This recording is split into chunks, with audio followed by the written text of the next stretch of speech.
In 323 BC, the most powerful man in the world lay dying in Babylon. He had never lost a single battle. In just over 10 years, he conquered almost the entire known world. His name was Alexander the Great.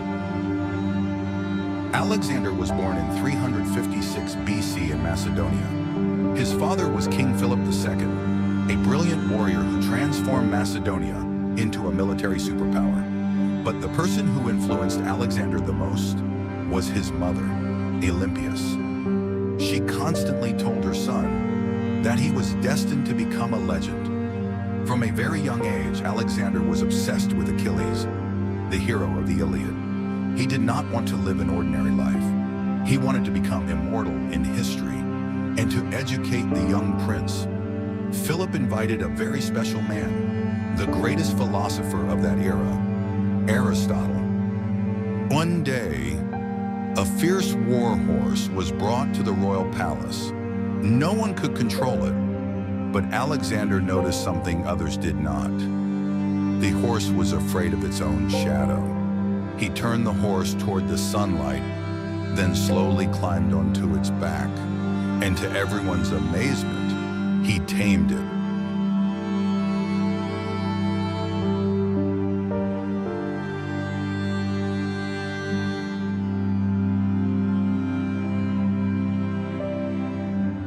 When Alexander was only 20 years old, King Philip II was assassinated before a crowd of people. Macedonia fell into chaos. The Greek city-states rebelled.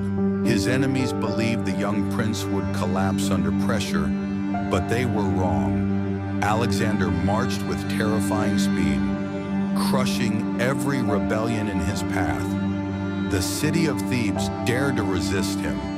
Alexander destroyed the entire city just to send one message: never challenge me. After uniting Greece, Alexander turned his eyes toward the east.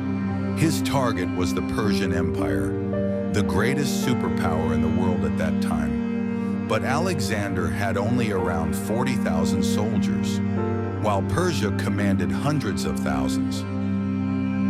The first major battle took place at the Granicus River. Alexander charged directly into enemy lines. He always fought at the front. That made his soldiers believe their king was not some distant god, but a true warrior. Soon after, Alexander faced King Darius III of Persia himself. Darius had overwhelming numbers, but Alexander used an incredibly bold strategy. He concentrated his elite forces and attacked directly toward the Persian king. And when Darius fled the battlefield, the entire Persian army collapsed with him. After his victory, Alexander entered Egypt like a living god. He founded the city of Alexandria, which would later become one of the greatest centers of knowledge in the ancient world. But Alexander was never satisfied.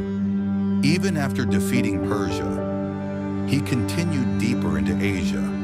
Thousands of miles, deadly deserts, snowy mountains, disease. Yet Alexander kept moving forward.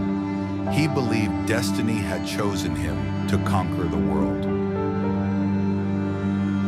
In India, Alexander faced war elephants for the first time. The battle was so brutal that even his most loyal soldiers began to fear.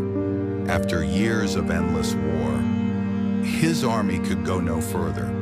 They wanted to return home. And for the first time in his life, Alexander was forced to stop.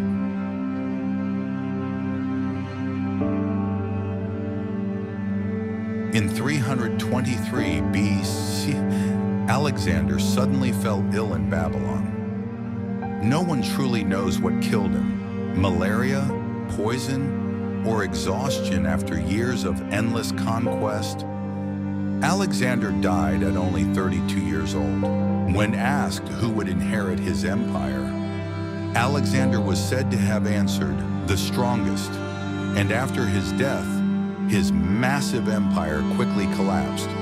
But more than 2,000 years later, The world still remembers the name Alexander the Great, not only because of the battles he won, but because he proved something terrifying. One man can change the world forever.